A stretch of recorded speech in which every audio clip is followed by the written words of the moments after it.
He comes at the end of the show. So here comes North Carolina, team that made the Sweet 16 last year. They were a number 1 seed. I lost, by the way, in the Sweet 16 to Alabama, which is the team Memphis will play next a week from Monday in Huntsville. That should be a lot of fun. I got a lot of good things out of this, and then there are some questionable things about the University of Memphis for sure. One thing, both sides, exhibition game, these guys played hard last night. I was really impressed with that. I've watched exhibition games where you kind of go through the motions, just trying to get your legs about you, learn your team a little bit. This was really a good fight. And North Carolina's good, although they're preseason number 9. They've got some front court problems themselves. They are really deep in the backcourt. You didn't even see R.J. Davis. And I don't think that affected the game any because the guards that they had, there's only so many points and shots you can get, and they hit them all. So they didn't miss R.J. Davis. But up front, Washington's okay. Withers and Lubin, a guy we saw last year at Vandy, not so great. I think that's where they may struggle. But if they're going to go as far as their guards, and that may be the way Memphis will go too, because it was not a great night for Dane Danger. It was no Musa Cisse.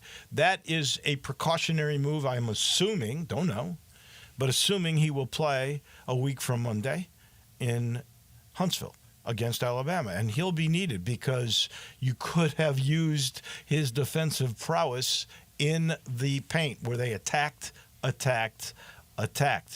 But they're good things. Haggerty. He's the guy that's going to replace David Jones at scoring. He had 24 points last night. That was against the number 9 team in the country. I loved a guy that we didn't even think was going to play, Baraka Okoji. Oh, my goodness. He's got a bad shoulder. He gave it everything he had. He was a nice surprise. So was the freshman Harris. This kid's going to be okay. So I don't think the problems are going to be backcourt. Although 22 turnovers last night, that was a little difficult to take. But first time they're playing together, and they're playing against a really good team. They were kind of new, too. You know, we point out Memphis had 11 or 12 new players. In all fairness, North Carolina had 9 new players. But they had 3 or 4 guys that played last year that really won the game for them, so they had been together. And the women's game was really interesting. I would think Dawn Staley would come back because I've never seen an opposing coach walk into a stadium out of the tunnel and get a standing ovation before the game. Now, she has become the biggest name in women's college basketball. She's bigger right now than Gino Auriemma. Although it's fun to, I'd love to see those two guys go at it. But the love that was shown her was impressive, and then so was her team. They were 38-0 last year. I don't know if they're ever going to lose again. 106-63, that was the final. She's got some new players on this team that were like all everything that'll probably end up in the WNBA. So she's just keeping on coming with hits. But it was fun that she finally came, and she's a big St. Jude fan.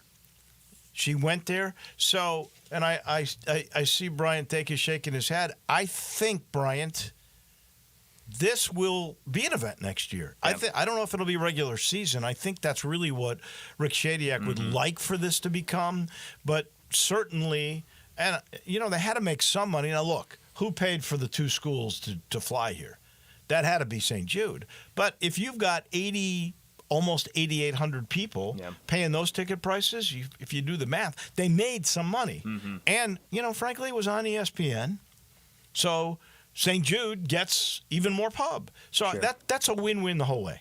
Yeah, no, I think you're right. And I think, I was talking to some people yesterday at the game and before the game of just, the fact that this is for St. Jude. I think there are a lot of people out there, both teams, coaches, people in, media side and fundraising side that are going to want to invest in the idea of St. Jude doing something like this going forward. It was a lot of fun last night. I was there for for both games. I had a great time. It seemed like everybody that was there had a really good time. So yeah, I hope it is something that continues. Yeah, are you encouraged as I am by what you saw last night? Yeah. I thought they showed some good things. I think, like you said, there are things to work on, but I think that's any team that first exhibition with so many new players. But I thought it was promising. I thought North Carolina looked really good. I love Elliott Cadeau, probably my favorite player in college basketball to watch. He was good last night. But yeah, the Tigers looked good. I think those guards they have are going to be really solid. Definitely some questions with the front court, but certainly I think that'll come as the season progresses. Cadeau had 150 assists last year. Yeah, he's incredible. And and R.J. Davis had like almost 130. Yeah. You're talking almost 300 assists between those two guys. Crazy. That is pretty impressive for sure. All right, real quick before Dennis Philippi gives us his take on all of this, Aaron Judge finally delivered in the postseason. How about that? He hit a 2-run homer. Yankees up 6-3 in that one. Now 2-love in the series. The Dodgers and the Mets tonight tied 1-1. My biggest question for Joe Dank, because we'll look at ratings of the baseball and everything else, who do you think TV would rather see? A Subway Series with the number one market, New York and New York, the Mets and the Yanks, or the Dodgers and all that payroll and all that glitz and more of the country, Los Angeles, and the Yankees? We'll ask Joe about that coming up a little bit. One last thing. We knew this was coming. Scottie Pippen Jr. signs a multi-year standard contract. They don't say what that is.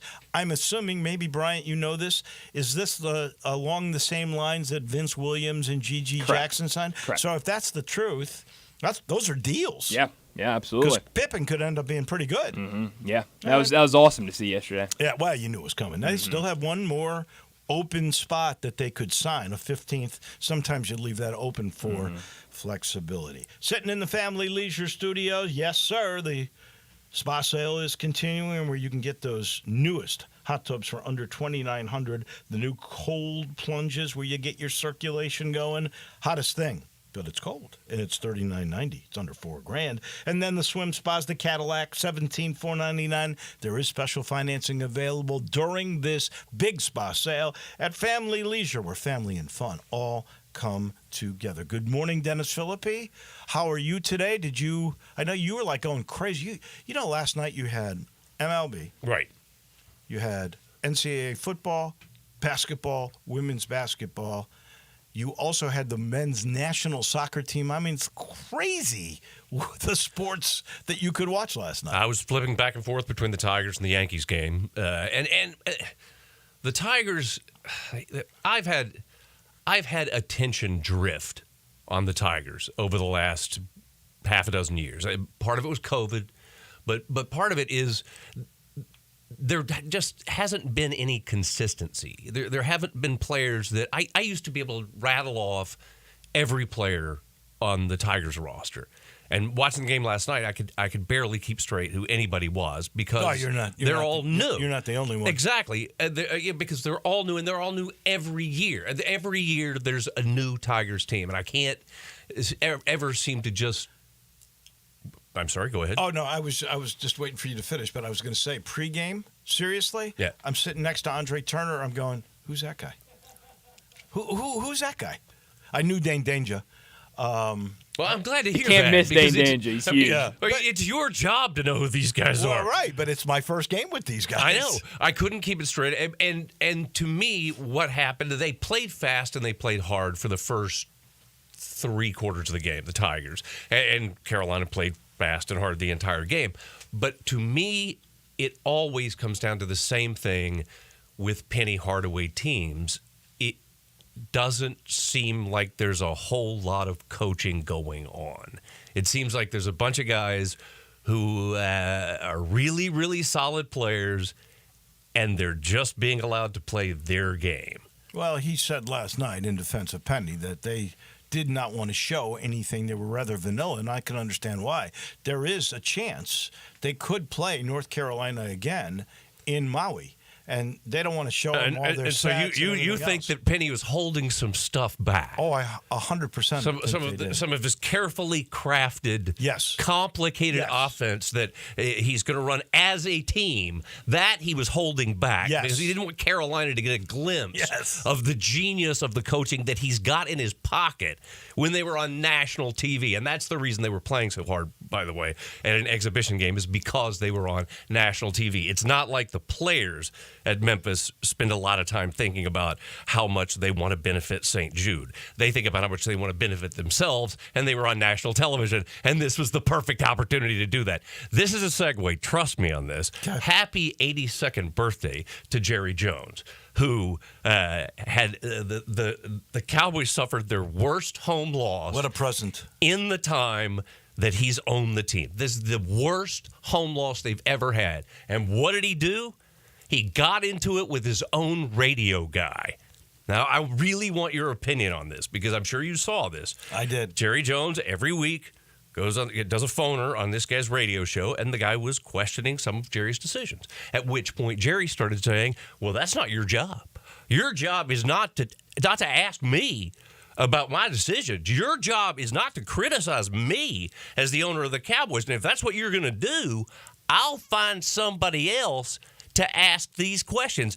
I'm not kidding.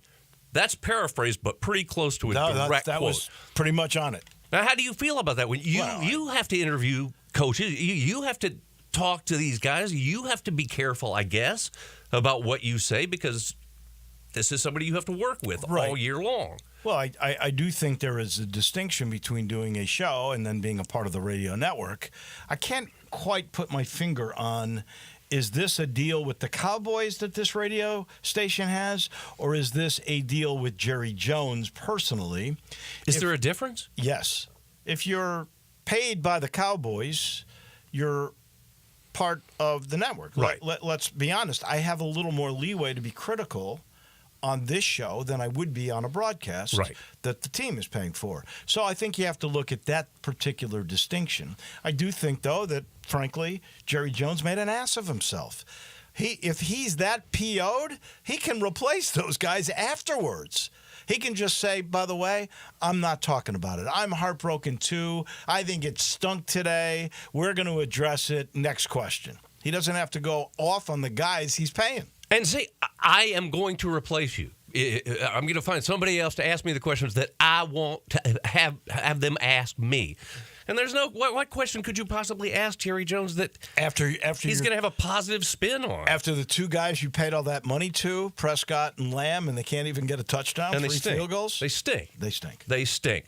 Speaking of stinking, so did the Saints, my team. The Saints. This is how sad it is this year with the Saints. Derek Carr was the starting quarterback. You know, he spent 9 years with the Raiders, getting hit more than Chuck Wepner. And so he gets... or Archie Manning with the Saints. Exactly. Carr got hurt. He hurt an oblique muscle throwing the football. He didn't get hit. He was doing his job, throwing a football. How old is Derek Carr now? Well, I don't know. Do the math. He's got to be in his mid-30s, yeah, I would guess. I would think. Because 33. 33, there you go. Thank you. Yeah, I mean, he was with the Raiders forever. Horrible organization. Shouldn't be hurting your oblique throwing the ball at 33. If you were 40, if you were Aaron Rodgers, I could buy that. Aaron Rodgers stinks. Anyway, and I'll get to Rodgers in a minute. But anyway, I didn't watch the Saints game. I went and watched the Saturday Night Movie, which, if you're of our generation, and you're not, Bryant, but you guys are, if Saturday Night Live, especially the early years of Saturday Night Live, were formative for you. Oh, yeah. Was it go good? See this movie. Oh, it is good, huh? It is so good. Everybody. I heard the person that does Belushi is fantastic in this. Everybody in it is incredibly well cast. Just so you know, so you missed it. You know, you fell behind 17-0, and you came back. Yeah. You took a lead, and then got their brains beat in. And because Baker Mayfield it's the Spencer Rattler era in New Orleans. Just what we've all been calling for. There you go. Bench Carr, and let's get Spencer Rattler out there. Also, I happened to catch this. If anybody was watching the Carolina game, the Panthers game? Any show of hands? Anybody watching No. the Panthers game? Okay, so Mark Sanchez, and poor Mark Sanchez, he's only going to be remembered for one thing, and it's not fair. The butt fumble. And it's not fair. His first 2 years with the Jets, he took them to the AFC Championship. Yeah, I agree. He was a solid football player. Well, Yeah.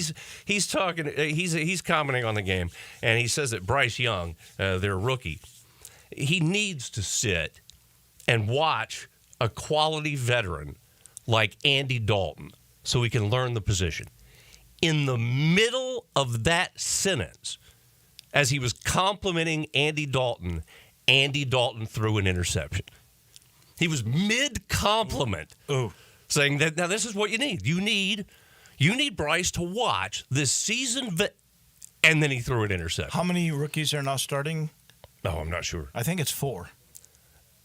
Is it 4? Bo Nix, Caleb Williams, Jaden Daniels. Jaden Daniels. Spencer Rattler, and then Drake May in New Drake England. May, So that 5. was the new one. Yeah. So You now can there's go ahead 5. and put a big old asterisk by Spencer Rattler because he is not going to be long-term a starting quarterback. Why in the wouldn't you NFL. play? If you're the Panthers, seriously, why wouldn't you play Bryce Young?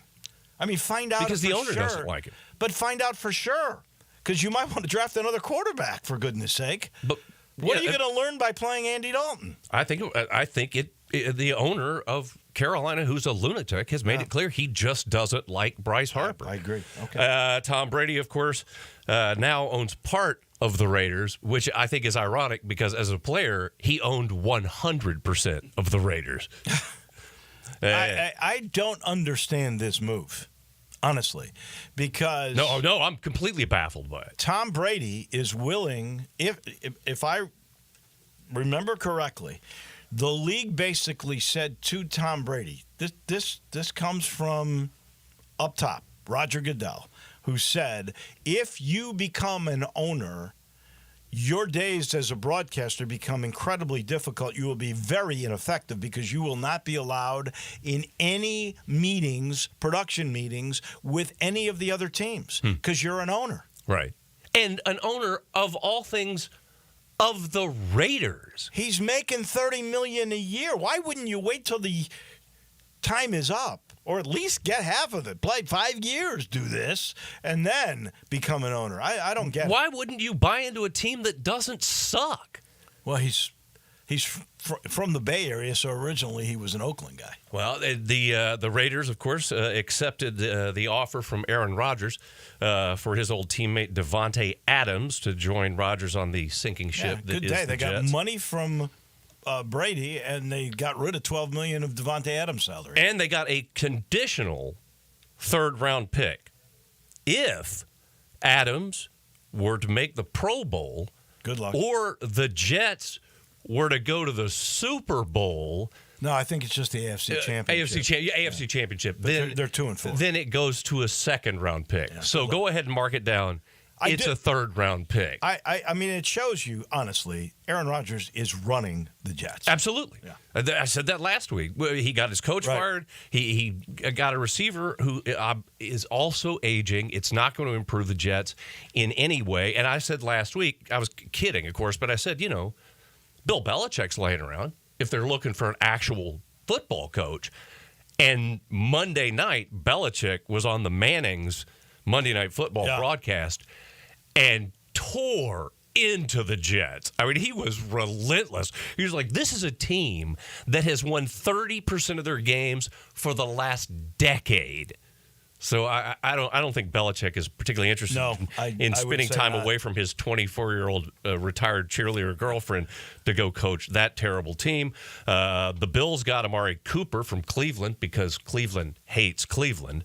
And, Deshaun Watson's going to react really, really well to losing his best receiver. When the Eagles, and this goes to the class of Eagles fans, when the Eagles were beating the Browns, as every team in the NFL should, the coach of the Eagles, Nick Sirianni, got into it with some Eagles fans who were dogging him. Philadelphia has the most classless fans, I think, in all of sports. They are the toughest, for sure. They threw snowballs at Santa Claus, for crying out loud. They threw batteries at him. Well, you wing a battery at somebody, that's quality criticism right there. I wanted to get into this. We don't have time, but I know that Joe's going to address it at some point, but I am really curious how the 12-team playoff is going to affect the other 41 bowls, because we have 47 college football bowls, which has been ridiculous for decades. And I think this is going to ultimately, and I know we don't really have time to delve into it, but I know this is ultimately going to mean some bowls are just going to get lopped. Well, I mean, we're going to lose some of these dumb, no-name bowls. I don't think it'll be the AutoZone Liberty Bowl, which I don't think so either. is healthy and has been around. It's the 6th oldest bowl. Well, I think the Liberty Bowl is going to be fine. We can talk about that next week, because that is a very relevant observation. And frankly, the number of teams is only going to go up. It's not going to go down. So you may have 16 playoff teams. That's 8 games that would be affected that would be bowl games. So we shall see. Thank you, Dennis. Thanks. As always, we appreciate it. By the way, Dennis is going to have next week off. We are doing sort of a little radio-thon to raise money for Alzheimer's. We'll talk a little bit more about that with the chair of this year's Alzheimer's Walk, who also does business of sports with us. That would be Joe Dank. This portion of the show brought to you by the good folks at Southern Security. You want to refinance your auto loan?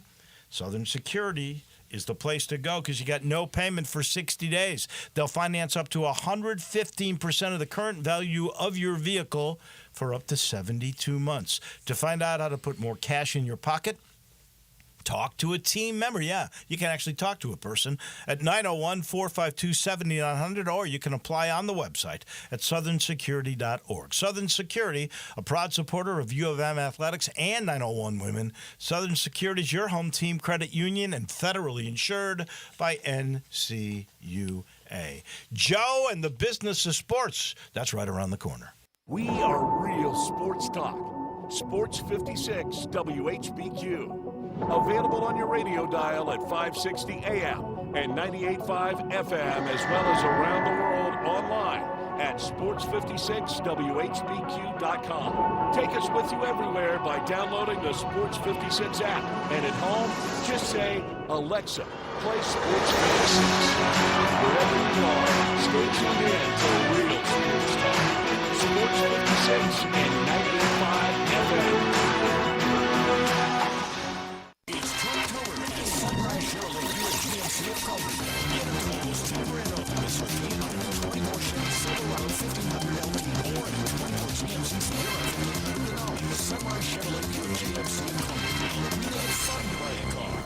Plus tax, title, and license. Price includes $899.50 processing fee. Silverado R124 8261 MSRP $60,600. Dealer incentive $51.51. Customer cash $3,000. Bonus cash $17.50. Sierra RZ 3215.64 MSRP $87,500. Dealer incentive $7,000. Purchase allowance $27.50. Expires 10/31/24. For life's spectacular moments, only a real diamond will do. At Sissy's Log Cabin, you'll discover a brilliant selection of natural diamonds, along with our promise of unmatched quality and service. The only real diamond is a natural diamond from Sissy's. Find yours when you stop by any of our 6 locations or shop online at sissyslogcabin.com. Discover the natural diamond of your dreams only at Sissy's Log Cabin, because life's too short for ordinary jewelry.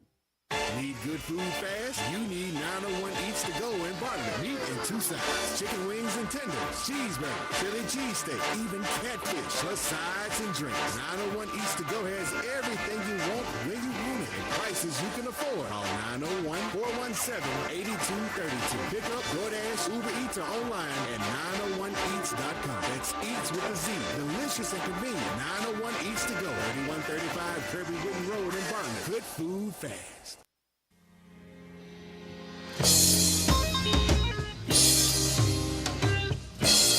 Now back to Wolo and Friends on Sports 56. Here once again is the voice of the Tigers, Dave Woloship.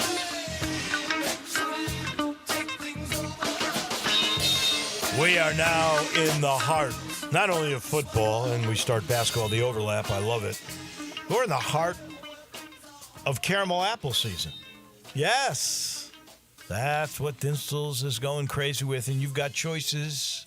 You can have a caramel apple. You can add pecans. You could do like the turtlet apple. That's chocolate, caramel, and pecans. How about this one? A little twist, brand new. I think it started last year. The Cashew Crunch apple. Oh, my God. Have you ever had Cashew Crunch? Like, it's addictive. Some people call it cash you crack. It's that good.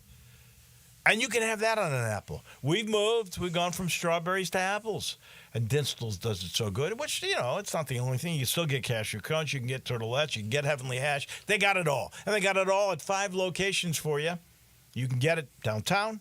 You can get it in the suburbs. That would be Collierville and Germantown. You can get it in my neck of the woods, Laurelwood, or you can get it where they make the candy, and I hope they have this coming Christmas, the open house, so you see how they make the candy. It's really cool. Bring the kids, you get treats. That's at Pleasant View. Dinstall's, it's caramel apple season. Joe Dank, last night, 8,739 people on a promotion that was done by the Grizzlies in St. Jude. I did not think they would draw that many because it was such short notice. And for an exhibition game, albeit it was number 9 North Carolina and the defending women's champions in this doubleheader, South Carolina. But 6 weeks or less to do that, 87.39, paying the prices, I thought was pretty good. Your thoughts on that? And I know you've done a bunch of research about Memphis and sporting events.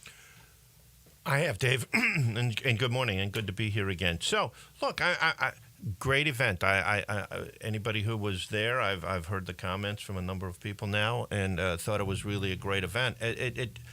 But I will say, I mean, in listening and following the build-up to the game, people who even appeared on this radio station in support of the event were looking for 10,000 fans, right, in a building that holds 18,000.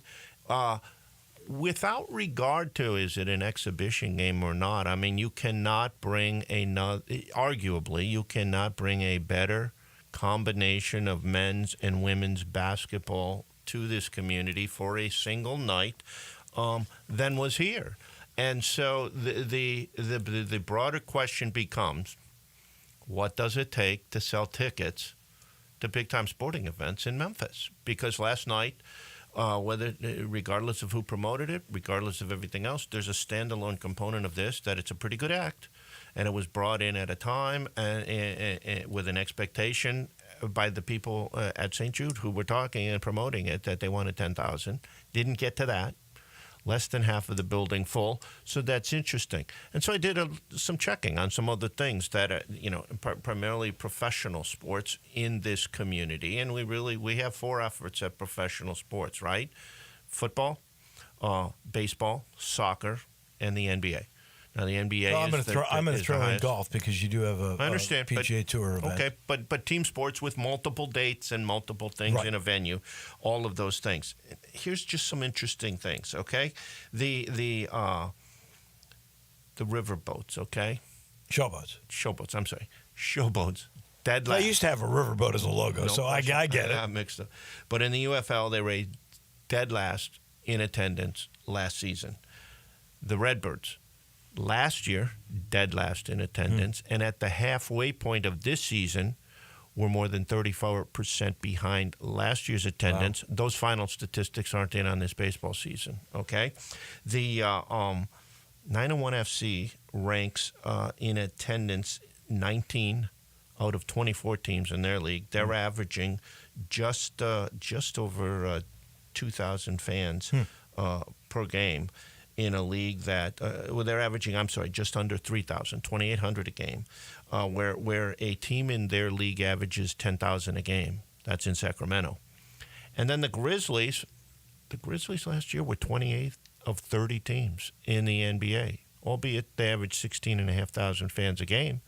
But in all of these cases, the ticket buying public in Memphis does not necessarily respond in a big way to these opportunities. And so the question becomes, do you continue to try to do these acts in a community that doesn't appear to either have the wherewithal or the interest to support these events? Let's start with what you attribute this to. Is this because the ticket buying sports market here is apathetic? Is it because the city doesn't have enough people with money to support some of these things? NBA tickets are really expensive. I thought last night's tickets, and I know we're going back to this, I believe, and correct me if I'm wrong, Bryant, you might check this out. I think the ticket prices were $38 to $110 and not part of a season ticket package. So it had to be sold separately, which is part of the reason why on short-term notice, I thought $87.39. They missed by only $1,300 of getting their goal.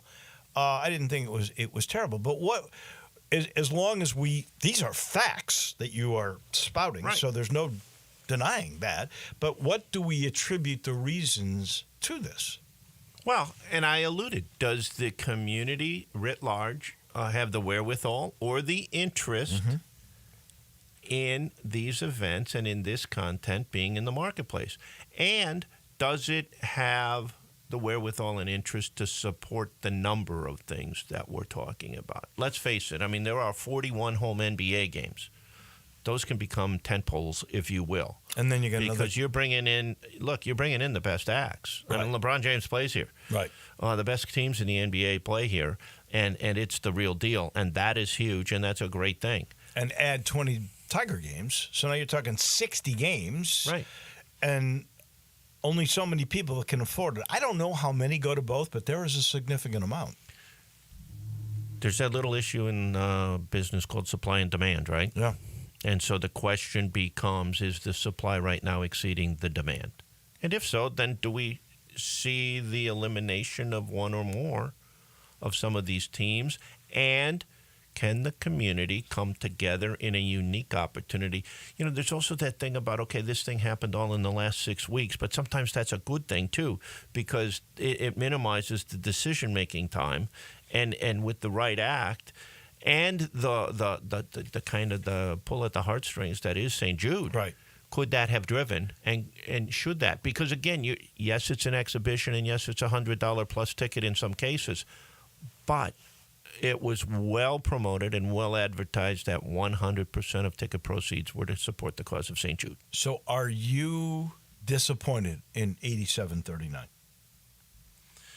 Well, I would like to see the community embrace an event like this in a really big-time way.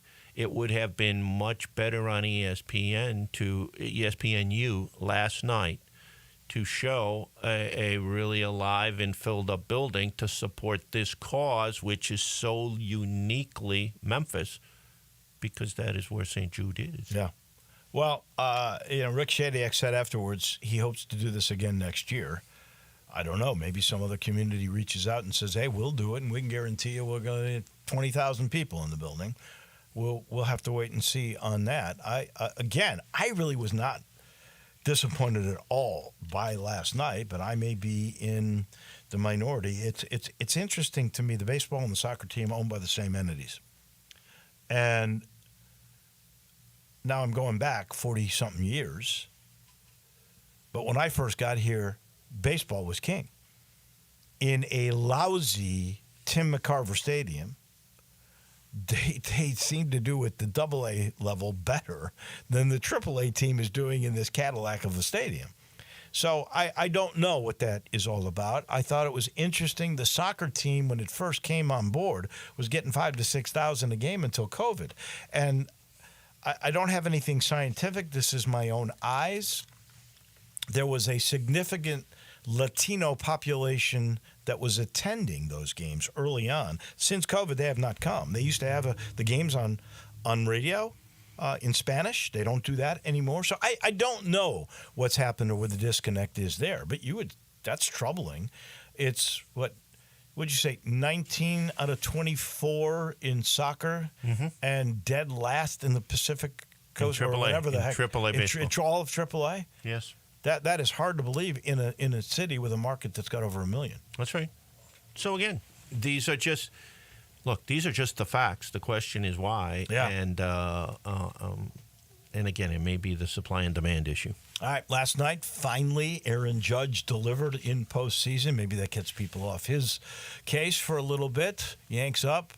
2-0, Dodgers and Mets. Now you're talking 1-2 markets. They're going to battle for the National League Championship Series. It seems to me the Dodgers would be what the TV execs, because you'd have 1 and 2 markets spanning across the country. But there's folks in New York that would love to see a Subway Series. And that's all number one market. Where do you think TV executives are on this? Well, I think without question they want the Dodgers in. The only thing better than having the number one market is to have the number one and number two market. You don't pick anything up when you can't count New York twice when it's the Yankees Mets. You still only get them once. But add LA, and it would be a beautiful thing. Yankees Dodgers. I mean, come on, that defines baseball, doesn't it? But look, these numbers are being driven by these two big markets, obviously. Baseball numbers through the roof this year, really good. Plus 18% for the full postseason. Wow. Starting with the wild card through the early games of these LCSs. The Dodgers-Mets game on Sunday night did 8.5 million people. That's the most of an LCS game since 2009. Now, that's the 1-2 markets you're talking about. Yeah, and guess who played in 2009? The Angels played the Yankees. So, there was a New York, L.A. as well. So they want New York and L.A. to play. But this is a great opportunity. Well, and the biggest name in the game at this point is a Los Angeles Dodger. That's right. Named Shohei Ohtani. You definitely want him in there. That's a great series. I don't know who's going to win that series because the Mets are the team that got hot at the end. Right. And the Dodgers seem to have more talent than the Mets. We will see. The WNBA Finals seems to be getting a little bit more attention than they've ever done before. I don't know the numbers yet. I know they don't have Caitlin Clark. How are those translating on TV? So a couple of interesting things. 2 games of the finals have been played. This series is between the Liberty and the Minnesota Lynx. Game 3 is tonight, so that's the pivotal game because the series is tied 1-1.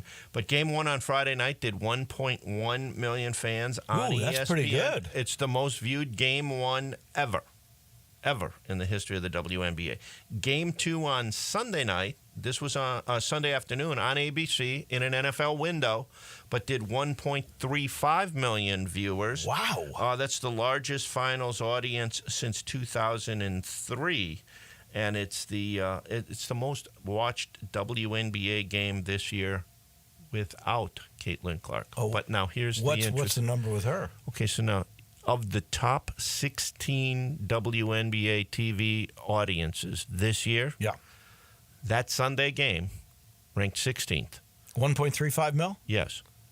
Whoa. The top 15, and that was on ABC? Yes. Wow. The top 15 WNBA audiences this year. Mm-hmm. All featured the Indiana Fever. Well, Caitlin Clark. That's all. So the other interesting thing, so I told you, Game 1 was 1.1, Game 2 was 1.3 on the finals, right? Mm-hmm. Clark played in 2 playoff games this year. Right. First one, a Sunday afternoon on ABC in a football window, did 1.8. The Tuesday night almost game, 500,000 more. The Tuesday night game on ESPN did 2.5 million. Oh my gosh, that's so the $1.25 million more than double. Holy cow! Someone once said, "This is about Caitlin Clark." Well, she's definitely even opened up the window for people to see games that are going. You know what? This is pretty good. I'm going to watch the finals. Even though she's not in there. I don't think she's quite appreciated the way she should be. But you know what it also tells me? The very first journalism class you ever take, the 5 W's. The first one is who.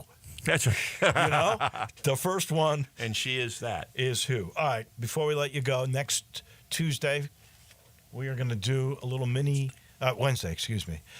We are going to do a little mini radiothon. We are both heavily involved in the Alzheimer's Association. We're making some strides, folks. Medicine's coming that, hopefully will help because I don't know if folks understand the drain on the economy and on people and their well-being emotionally because of Alzheimer's. And so it happens that a week from this coming Saturday, we have a walk. That's the biggest fundraiser. We have teams from all over. We're going to do a little mini fundraiser, Joe and me, next Wednesday. I got a Ryan Silverfield ball that's signed by him. I've got a basketball that Penny Hardaway signed. He actually signed it Anthony Hardaway. Oh, that's nice. I don't know if I've ever seen that before. So maybe that's even more valuable. There you go. And anything else we got? We're working on some other things as well. Oh, we got tickets to the AutoZone Liberty Bowl. Liberty Bowl tickets. We're trying to work with the Grizzlies, get some signed item from them as well. And would go big. And something Like else. Josh Shoes would be big. Oh, there you go. And so we're going to have some incentives, but what we're going to do is we're going to spend a little time. We're going to try to raise awareness for this particular cause. We're going to try to raise some funds for this particular cause. We do all that next Wednesday, and then the walk itself is on Saturday morning. It's October 26th. We start at 8 o'clock with registration, and the walk begins with a ceremony that you'll help MC, along with Joe Birch of WMC TV, our media partner there. All that starts at 9 a.m. So we're looking forward to it. Me too. Yes, can't wait, and can't wait to do this thing. Hopefully, we will find some generous people that would like this, because it will all go to Alzheimer's. And the way you can do it is go to alz.org/Memphis Walk. And if you want to be a part of Joe and my team, you will go Chairman's Club. Is that all uppercase? Or is that? No, but it's one word. It's one word, Chairman's Club. MEN, Chairman's. Glad you said that. Got it. Chairman's Club, in plural. Thank you, Joe. We'll see you next week. We got to take a break. I'll let you know this portion of the show brought to you by Grind City and their newest product, which is really good. I tried it finally. Whew! I didn't think I would like a tart sour, but they've got this little hint of cream in there. It's the newest. It's called Gator Patrol. It is literally a tangerine cream sour. It's tart, but it's refreshing. It's got that tangerine sweetness, and it's perfectly balanced by a subtle hint of cream. If you're into either of those, you're going to love this drink. Grind City always makes great products. I love every one of them. This is the newest. It's called Gator Patrol. It's from Grind City. That's Memphis's absolute brewery. We take a quick time out. Munzie is standing by. The Commercial Appeal Tiger beat writer will join us on Hoops. He's next. Add a little fun to your lunch break. Join Johnny Radio for Sports 56 Happy Hour from 11 to 1 every weekday on Sports 56 and 98.5 FM. Wash your house, wash your office building? Impossible! Not call Wilson's Pro Wash. Your house, fence, driveway, warehouse, store, hotel, even cars and trucks can all be squeaky clean and beautiful after pressure washing by Wilson's Pro Wash. Wilson's specializes in cleaning all hard surfaces, concrete, stone, brick, and mortar, even wood and vinyl siding.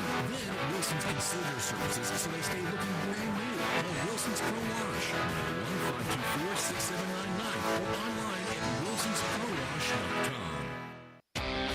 Visit Frontier Western Store today for new shirts and boots. Frontier is your top Carhartt store in the Mid-South. There's thousands of in-stock shirts and jeans. They have the classic K87 pocket tee in every color they make, including new ones just released. Available small to 4X. Want new jeans? Frontier has you covered with super tough work denim by Carhartt. And you've got to check out their selection of Ariat jeans for men, women, and children. You'll love how easy it is to find the size and style you need. Have you seen Frontier's remodeled world-famous boot showroom? It continues to expand. New styles by Ariat just arrived, plus plenty of in-stock proven classics too. Whether you need work or dress boots, trust that Frontier's the place to come. See thousands of pairs of Ariat boots and thousands more by Dan Post, Corral, Durango, Rocky, Twisted X, and others. And Frontier's pricing is lower than online and chain stores, so you know just the local shop to visit. Frontier Western Store, 5880 Goodman Road in Olive Branch, and on the web at frontierwesternstore.com. Locally owned and operated since 1967. You're a contractor and you need concrete coating and supplies in Memphis fast, and you get this answer? I think we can order that stuff, but you're going to have to wait a few days for delivery. Why wait? Get your concrete coatings and supplies now at TSS Supply, where everything you need is in stock. If you're working in the tri-state Tennessee, Arkansas, Mississippi area, everything you need for concrete coating is at TSS Supply, 5665 East Rains Road, Memphis. TSS Supply specializes only in concrete coatings and supplies all in one place. If you're looking for a particular item, need large quantities, or just have general questions, call 901-729-0500. 729-0565, 729-0565. Or you can email your question to brad@tsssupply.com. The friendly, knowledgeable folks at TSS Supply have over 150 years combined experience in concrete coatings, materials, and supplies. Contractors, are you in town for a job or getting ready to do a job for a customer during their holiday shutdown? Then you should visit TSS Supply for your concrete coatings and supplies. Why wait for materials when TSS Supply has everything you need in stock and they can get it to you today or within 24 hours? TSS Supply, 5665 East Rains Road. Get ready for Genesis Diamond's largest ever sale on luxury pre-owned Rolex watches. You can't miss this special two-day event, October 25th and 26th. During this event, you can take advantage of the special price with zero interest financing on a stunning selection of luxurious pre-owned Rolex timepieces.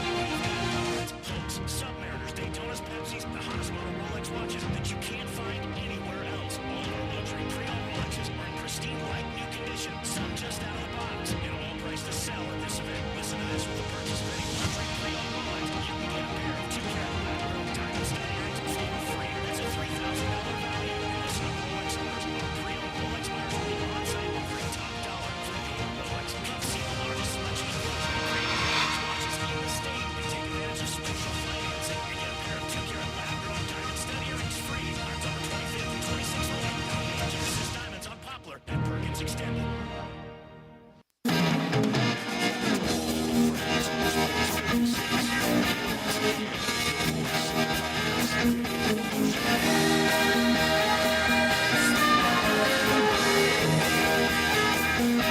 An interesting night for sure at FedEx Forum. Good. I think at Koji and Harris. Not so good. No Musa Cisse, and it was not a great night for Dane Danger, and I don't know why.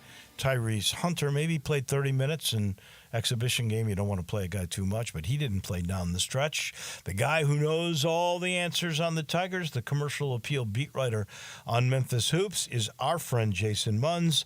As always, he ends our Wednesdays. Good morning. Give me your general thoughts, good, bad, whatever, about last night. I mean, that's exactly it. I think there was some good, there was some bad, and there was some ugly. Which, when you have only one player back from the previous season, and it's your first game, you're going to have that. I do think, though, I do think that you could tell that this team has been together for longer than a couple of weeks. You know what I mean? Yeah. Like the last few seasons, it's been so just whatever the word is. It's been that when it comes to getting the roster together all in one place, all at one time. I think you could sense, or at least I could, this team has been together for months, and so I think that's a good thing. I thought Jared Harris played really well. I thought Baraka Okogie played really well. Tyreek Smith looked pretty good in his first time out as a Tiger. I thought Nicholas Jourdain did some good stuff. He did some not so good stuff, but he also did some good stuff too. And the same goes for Tyrese Hunter. Like, I think those two guys in particular just kind of had an up and down, uneven performance that hurt them more than it helped them. And Dane Danger definitely struggled. He did not have it last night. Although he did, he had 3 blocks. It wasn't abysmal by any stretch of the imagination. He's no Jordan Brown.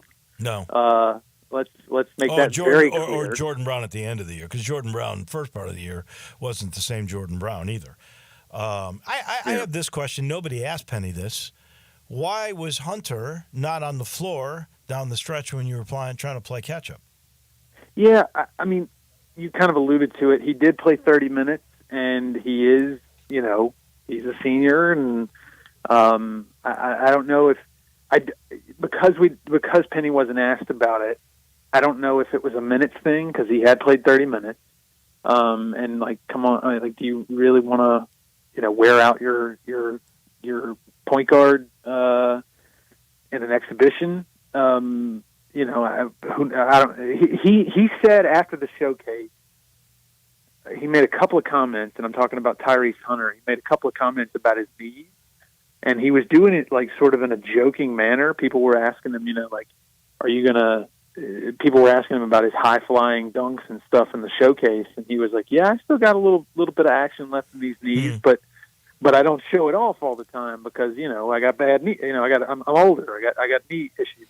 So I don't know if that cropped up. It didn't seem like it, but and then of course the other thing is he was minus 15 for the game. He wasn't helping. Now, you could say the same for P.J. Haggerty. He was also minus 15 in the game. But P.J. Haggerty also scored 24 points and did the bulk of that in the second half when they were, when they needed somebody to score the ball. He scored 15 of his 24 points in the second half, did P.J. Haggerty. He also rebounded quite well, too. He did. And, even when he wasn't scoring in the first half, when he wasn't hitting shots, he was getting to the free throw line and doing that, which he did very well last year. So, I don't know exactly what it is. Next time we talk to Penny, we'll ask him. But so jury's still out on what happened with Tyrese Hunter. Penny did talk afterwards about not wanting to, and this could be the answer for Hunter, the 30 minutes, that he wasn't going to try to win the national championship in October. Right. That he learned that over the 7 years, and that they were very vanilla. They didn't want to run a lot of sets or anything of that nature, and part of it could be, let's be honest now, they could play North Carolina again in Maui. So he doesn't want to show too much. You buying all that? I think, to me, I think that there's a little bit of truth there. Like, I think the truth is somewhere in the middle. I feel like, you just didn't necessarily play all that well. There was some first game jitters, whatever, working out the kinks, but brand new team, bunch of guys that never played together. Like, I think that's true. I think that can be true. And I think that can be part of what we saw with the turnovers and with the missed shots. I mean, there's a bunch of guys on that team. Obviously PJ Haggerty has played at FedEx Forum one game. Colby Rogers has played there probably a couple of times now, but you know what I mean? It was, and you got North Carolina lined up on the other bench.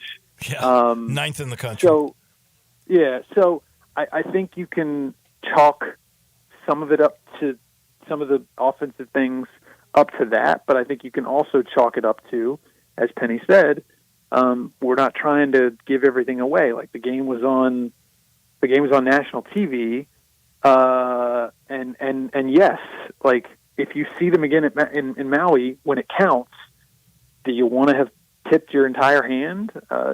Probably not.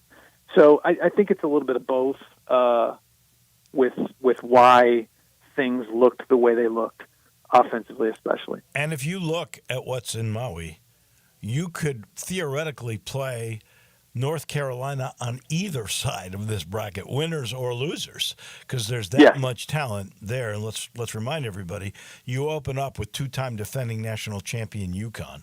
Right. That is quite the chore. Moussa Cisse, precautionary, did not play. Would he have made a difference? I think he would have.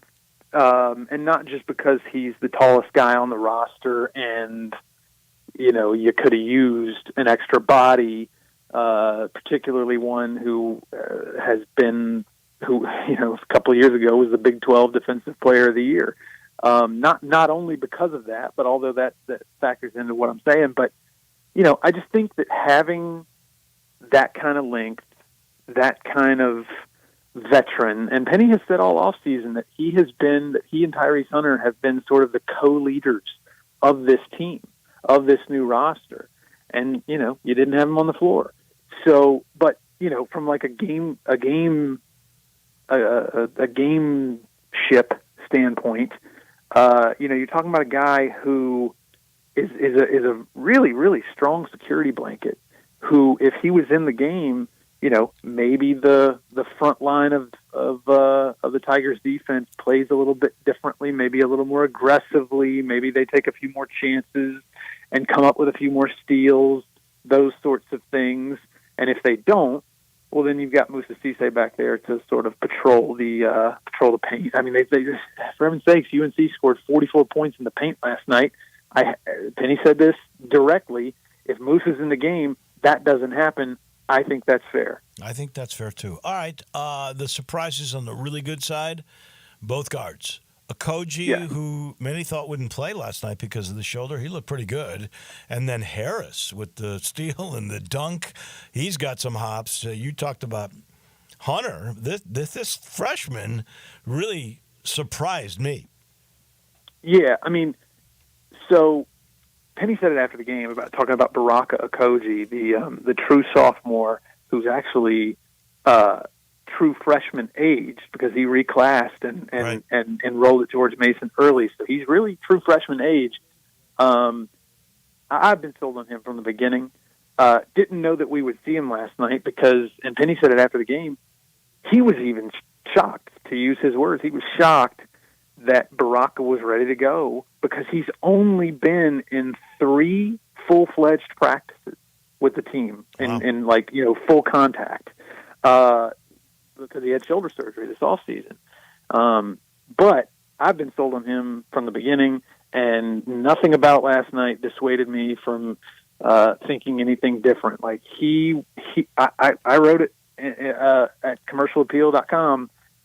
I think he is a 6th man of the year candidate in the American right now. So I was really, really. I thought he was great. And yes, Jared Harris, true freshman, only true freshman on the team. He is a disruptor on defense. He is he's a stick of dynamite on offense. And I mean, there was one pass he made. He was on a breakaway, and it was just a very crafty thing, I thought, that he did. And this is a true freshman, you know what I mean? Yeah, he gets extra points when he makes the right pass. They had an All-American 5-star guy, Ian Jackson, out there in North Carolina. Did the best freshman on the floor was clearly Harris last night. As always, Munzie, I appreciate it. We'll talk next week, and next Monday, a week from Monday, I should say. Alabama. Wow. Some people have them number 1. That is really going to be fun. Thank you, my friend. We appreciate it. All right. Thanks, Wolo. That is our man, Jason Munz, beat writer for the Commercial Appeal on your Tigers. And he is brought to you by the Eflin Insurance Team. There's a guy that loves the Tigers. Even in his phone number, he's got Gurr. This is a different philosophy. They want to get to know you to protect you. That's your family, your car, your home, your life insurance. Same thing with small to mid-sized businesses. They're going to figure out everything about your product, your employees, forecast you out, and find the perfect commercial insurance. It's collaborative, but it's protective. It's the Eflin Insurance Team. That'll do it for us. We'll see you tomorrow morning. It's Colin Cowherd who comes your way next.